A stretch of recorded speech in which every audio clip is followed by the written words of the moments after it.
propaganda, ¿ya? Entonces, vamos a ver lo que viene a ser el totalitarismo en Europa. Hemos visto ya cómo Estados Unidos ha ido avanzando su economía mediante la venta de armamento, el consumismo mismo que hemos ido viendo en la población estadounidense, ¿sí? Y ahorita vamos a ver qué es lo que pasaba pues en Europa para que se dé el crack del 29, que también lo hemos visto, ¿verdad? ¿Hemos visto el crack del 29? Sí lo hemos visto, ¿verdad? ¿O no? Creo que lo dejamos ahí, no lo sé. ¿Alguien que me diga, por favor? Creo que no hemos visto el crack del 29, ¿verdad? Lo hemos dejado ahí. No, ay, Dios mío. Ya, entonces... Dios mío. Ya, antes de comprender los totalitarismos, vamos a ver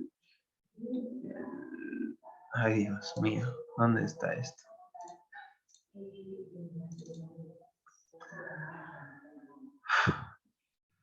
Ay, Dios mío. Muy bien. Felices años 20. Ya. Hemos visto esto, ¿verdad? Sí lo hemos visto. Esto ya, la Gran Guerra, esto, ¿verdad? Ya lo hemos visto, ya lo hemos tocado. O sea, la propaganda estadounidense. Sí, todo eso y nos quedamos aquí, en la caída de Wall Street. Miren, justamente no lo hemos tocado la clase pasada porque era demasiado, o sea, la cantidad de historiadores que tienen las opiniones o hipótesis que tienen los historiadores para con las causas y consecuencias de la depresión de 1929 son varias, ¿ya? O sea, no hay opiniones así acertadas, pero sí se acercan a la realidad. ¿Qué es lo que pasa? Justamente la prosperidad económica hace que las bolsas de valores aumenten y de un momento a otro en los países europeos ya no se da una especie de ya no se da una especie de, ¿cómo le podemos decir? Dependencia económica de Estados Unidos, justamente porque los pueblos europeos devastados necesitaban economía. ¿Quién les podía prestar? Estados Unidos, ¿ya? ¿Y qué pasó? Una vez ya levantadas las economías europeas, los europeos ya dejaban de consumirle a Estados Unidos, por lo que ocasiona pues una especie de acumulación. En Estados Unidos aparece una acumulación de productos, o sea, las fábricas pensando que Europa iba a consumir y consumir, y ya no pasa nada de esto, sino va a haber una sobreproducción de productos o bienes. ¿Se me entiende? O sea, por ejemplo, poniéndonos en el caso de la pandemia del año pasado. El año pasado me parece que hubo una escasez de mascarillas, ¿sí o no? O sea, llegó un tiempo donde no te querían vender mascarillas y hasta incluso elevaban pues la mascarilla hasta 16 soles, 15 soles, 10 soles, ¿no? Hubo esos casos, justamente porque las fábricas no producían para todos, sino una cierta minoría. ¿Qué es lo que pasó? Oferta y demanda, ¿no? Si demandas más, la oferta va a ser más, todo eso. ¿Qué pasa cuando se da lo inverso? O sea, ya la gente deja de comprar mascarillas porque ya tiene un montón. Usualmente se reduce el precio, porque, o sea, si te sobra pues productos, si te sobra productos, si no puedes vender a ese precio, que 16 soles, ¿qué es lo que vas a hacer? Vas a aminorar los precios, ¿ya? Cuando aminoras los precios, sí, cuando aminoras los precios, justamente tu economía, tu presupuesto como empresa baja, ¿ya? ¿Y qué es lo que pasa? Tú no solo eres la empresa, eres también los trabajadores quienes están ahí, en las fábricas. Y no le vas a pagar el mismo sueldo, porque no estás ganando lo mismo. No ganas lo mismo, despides a los trabajadores, ¿ya? Los trabajadores se quedan desempleados, ¿no? Y aquí les he puesto un cuadrito para que lo puedan ver a más detalle, ¿no? La Gran Depresión, crack de la bolsa, ¿no? Crack de la bolsa da pues acumulación de stock de mercancías, o sea, sobreproducción de las mercancías. Esto produce, como ya lo hemos visto en el caso de las mascarillas, descenso de precios. Ahorita la mascarilla está un sol, 2 soles, todo eso, ¿no? De lo que costaba 10, 15 soles. Ruina del campesinado, ¿sí? Descenso de precios, cierre de fábricas. Algunas fábricas ya no pueden pagar a sus empleados, cierran. Aumento de desempleo, mucha gente se queda desempleada. Descenso del consumo, justamente porque ya no hay empleo, ya no puedes consumir. Entonces, ¿qué es lo que pasa? Aquí, para este entonces, gobierna ya en Estados Unidos Franklin Roosevelt, ¿ya? Presidente de Estados Unidos, que tiene una política que se llama New Deal, ¿ya? O sea, que la intervención del gobierno para paliar la crisis. O sea, es una especie de bonos para que la crisis no perjudique mucho a la población, ¿no? Entonces, ¿en qué se trataba este programa? Programa de recuperación industrial, subvención a la agricultura, obras públicas, control bancario y medidas sociales, ¿no? Aumento de salario y todo eso, ¿no? Lo que hoy día podemos comparar con lo que hizo Vizcarra el año pasado, bonos, ¿no? Bonos para que la gente pueda subsistir, ¿no? Justamente porque la gente estaba desempleada, ¿ya? Eso es lo que pasa en el crash del 29, o sea, baja los consumos, mucha gente que estaba invirtiendo lo pierde todo, incluso ya varios periódicos mencionan esto, ¿no? Wall Street Crash, ¿no? Y bueno, ¿ya? Hasta aquí la explicación de la caída del Wall Street, ¿sí? No sé si se entiende, espero que se haya entendido. ¿Hay alguna duda, pregunta o consulta sobre el tema? Es un poquito tedioso estos temas de economía, justamente porque no solo historia, sino abarca doctrinas económicas también. Pero al menos la esencia se ha entendido. Si hay alguna duda, por favor decírmelo, para pasar con el siguiente tema.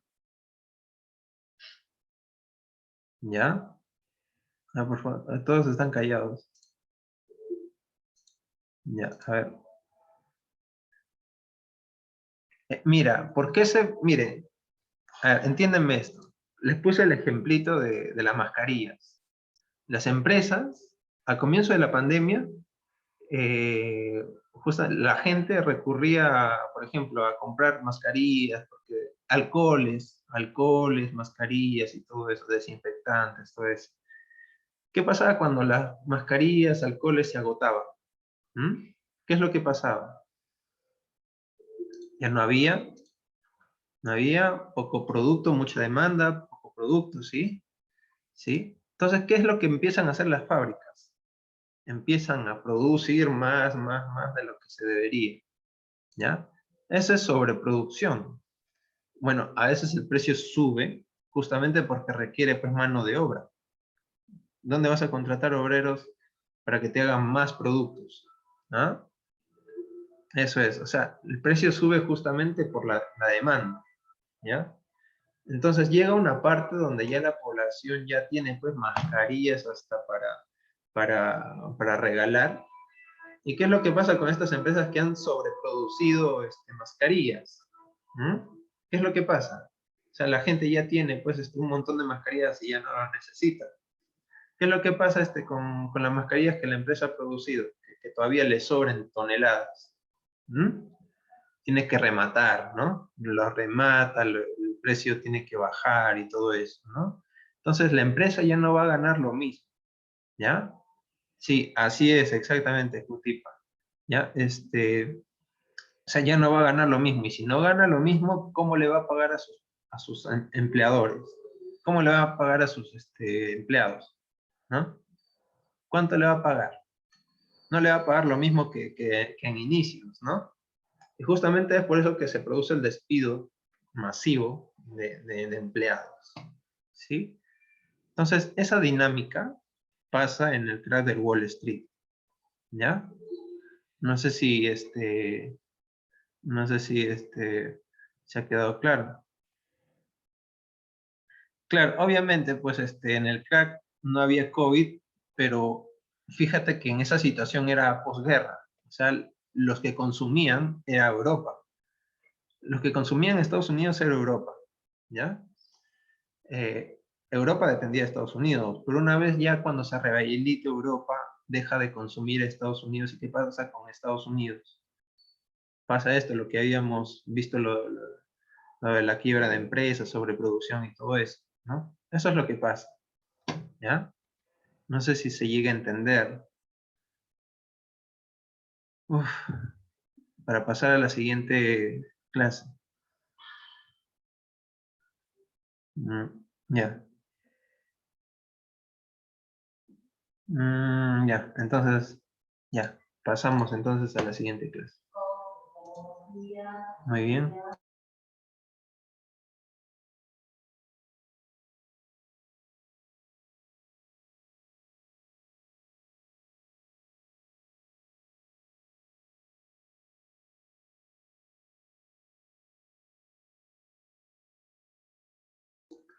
Ahora vamos a pasar con el totalitarismo, ¿ya? El ascenso del totalitarismo. A ver, díganme ustedes qué es lo que entienden ustedes por totalitarismo, chicos. ¿Sí? A ver, yo quiero escucharlos, por favor, porque, no sé, a estar abriendo el chat, me lajea un poquito el programa.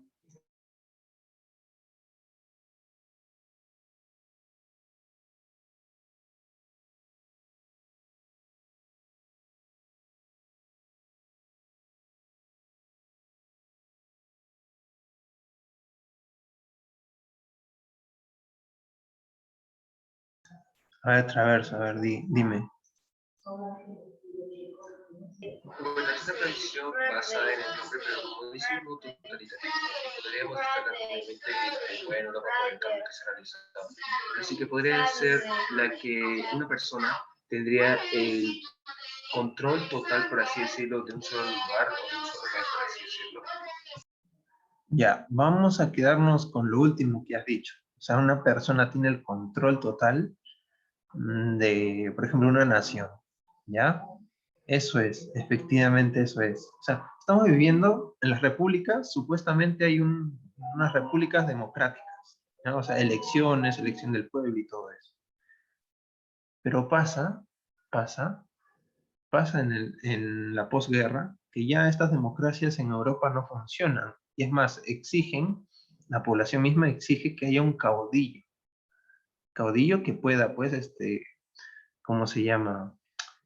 Tomar las riendas del asunto de una nación para que ésta pueda desarrollarse.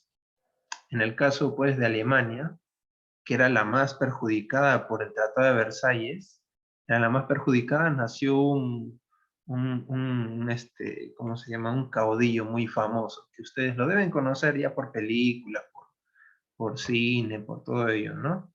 Nos estamos refiriendo a Hitler, todo eso, ¿no? Entonces, eso es lo que vamos a ver, las preliminares de la Segunda Guerra Mundial. Miren, estas propagandas, eh, fíjense, céntrense en la imagen del medio. ¿Qué es lo que ven aquí? A ver, quiero que me participen con audio, por favor.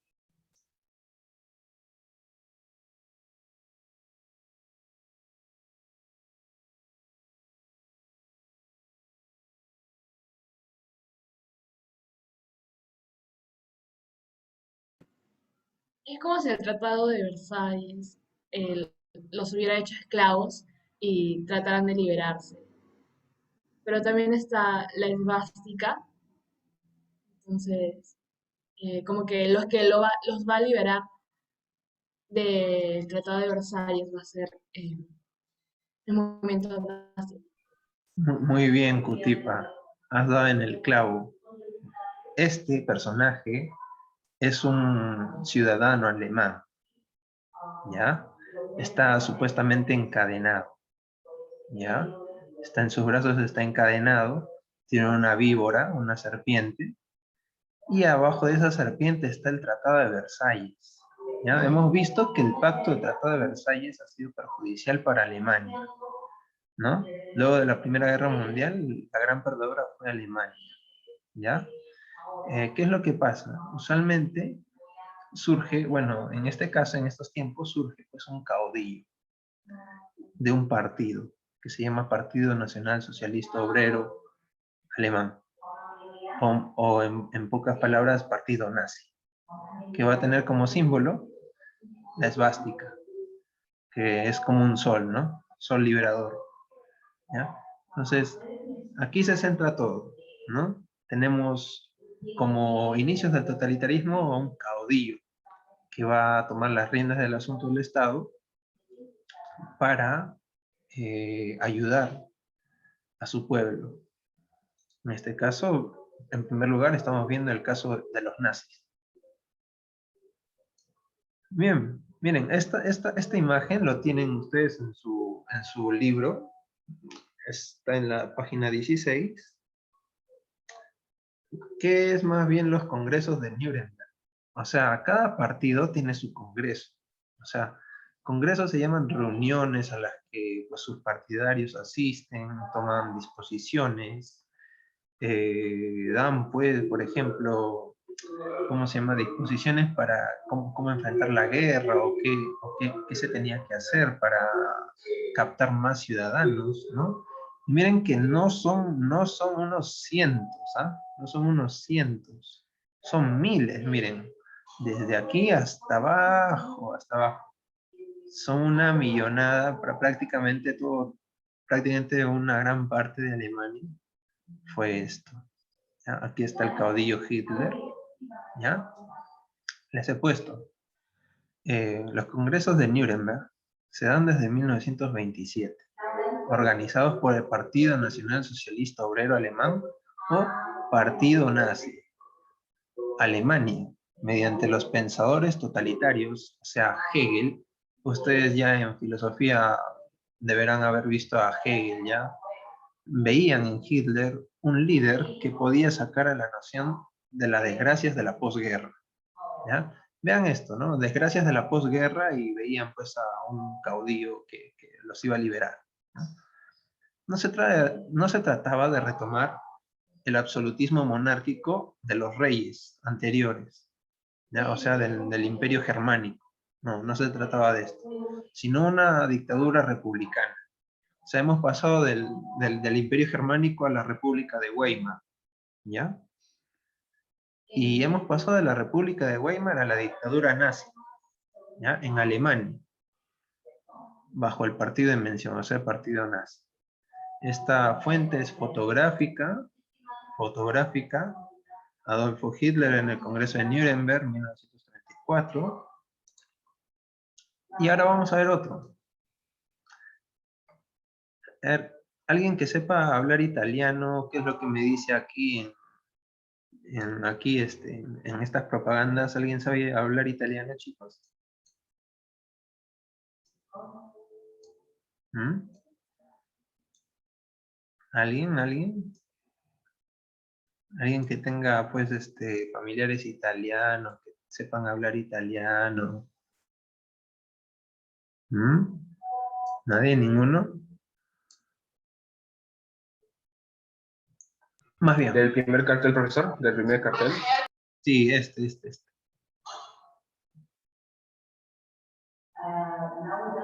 Creo que dice, saludos, les dice el fundador del imperio. Muy bien. Sí, fíjense. Fíjense. ¿Quién es este? Ya, ustedes conocerán por así cultura general. ¿Quién es este? ¿Quién es este personaje? ¿Mm?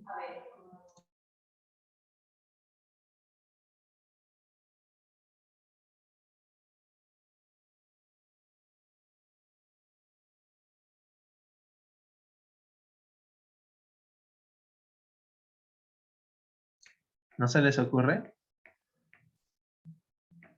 ¿Nada? Bien, vamos a decirlo. Benito Mussolini. Benito Mussolini, ¿ya? Benito Mussolini es otro caudillo al igual que Hitler, ¿ya? Pero en este caso, en el caso de Italia, ¿sí? Caso de Italia, también pasaba un caso similar. Pasa que Italia no era como nosotros lo conocemos ahorita, como la bota. O sea, el país bota. ¿No? Eso no era Italia. Era con varios fragmentos de reinos en las que pues no había unión. Entonces, bajo una concepción así imperial, o sea, de retomar el imperio romano, o sea, así se veía el duce. Duce significa en italiano maestro, guía, o bueno, maestro así, ¿no? Maestro, el duce, ¿ya? ¿Qué es lo que pasaba? Este era el caudillo de Italia, líder, ajá, líder. Saludar al duce, saludar al maestro, al líder, el fundador del imperio, ¿no? ¿Por qué imperio? ¿Qué imperio? Ah? Imperio romano, justamente, ¿ya? El duce y la victoria, ¿no? Vencer, venceremos, ¿no? Y miren aquí en este cuadrito, que es también una imagen, la soldadesca de estos, del fascismo italiano, o sea, el régimen totalitario italiano se llama Partido Fascista, ¿ya? Tienen como característica el tener camisas negras o camisas pardas, ¿ya? En el caso peruano, que ya lo vamos a ver más adelante, con Luis Sánchez Cerro, ¿sí? En 1930, van a tener una especie de guerrillas o personajes, milicias, con estas camisas negras, ¿ya? Esa es su característica de la milicia fascista, ¿ya? Ahí están todos. Muy bien, aquí está el duce, una foto de la época, en 1922, en la conocida Marcha sobre Roma. ¿Qué pasa aquí? La Marcha sobre Roma es justamente el emprendimiento que tiene Benito Mussolini para captar a la población y posteriormente ser elegido como primer ministro, ¿ya? Verán ustedes que todos los que le acompañan tienen camisas negras, ¿no? Camisas negras, pantalón pardo, botas, ¿no? Todos ellos, ¿ya? Saluda al duce, dice ¿cómo se llama? La propaganda. Saludo al duce. Se le nombra como primer ministro y se le llama en adelante duce, ¿ya? Duce, maestro, líder, ¿no? Eso es. Ese es en el caso de Italia. Ahorita estamos viendo los preliminares, o sea, quiénes estaban gobernando los totalitarismos antes de llegar a la Segunda Guerra Mundial. ¿Sí? Ahora, otro caso, en Europa. En Europa, en Portugal, ¿ya? Antonio Salazar de Oliveira. En Portugal seguía una línea parecida a los totalitarismos emergentes. Sin embargo, pasa algo curioso, que tiene también como España. O sea, no son totalitarios ateos. Mussolini y Hitler sí que eran agnósticos ateos, ¿sí? Pero Salazar de Oliveira y aquí en España Francisco Franco eran cristianos, muy católicos, ¿ya? Pero, bueno, eran regímenes totalitarios, seguía las líneas parecidas a los totalitarismos emergentes, ¿no? Aquí tienen un libro de primaria, ¿no?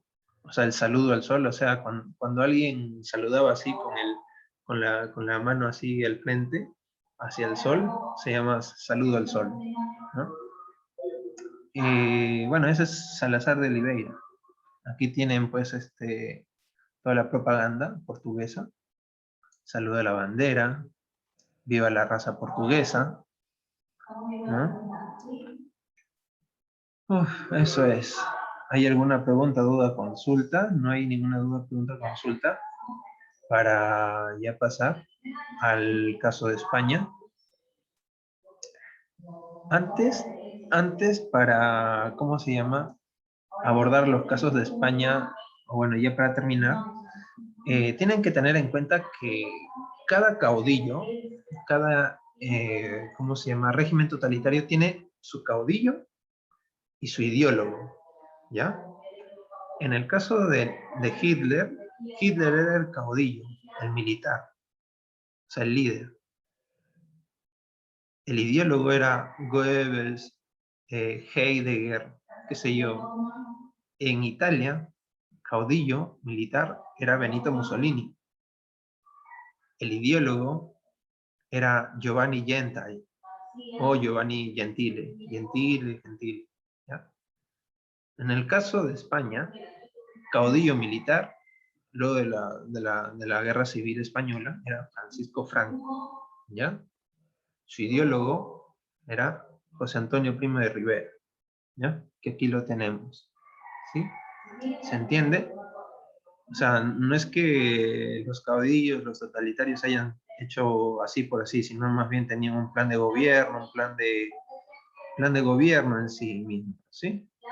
Francisco Franco y José Antonio Primo de Rivera representan en España el totalitarismo emergente. El primero como caudillo y el segundo como ideólogo de la Falange. Falange es también una división en las cuales pues estaban en contra de la República Española. Ahorita tenemos en España una monarquía constitucional, ¿sí? Y miren la propaganda, ¿no? La propaganda española. O sea, la Falange era también como un partido político. Decía, ¿no? Hablar de la Falange es nombrar España. Este es el signo de la Falange, o sea, las flechas, las falanges, ¿sí? Unidad, unidad, unidad, ¿no? Frente al comunismo que estaba, pues, expandiéndose, ¿ya? Y aquí tienen otro. En la margen derecha tienen otra propaganda en las que el soldado, pues, español barría, ¿no? Al bolchevismo, o sea, al bolchevismo, al comunismo, a la injusticia social, a la masonería, al separatismo y a los policastos, ¿no? ¿Se entiende hasta aquí, chicos, este tema de los totalitarismos?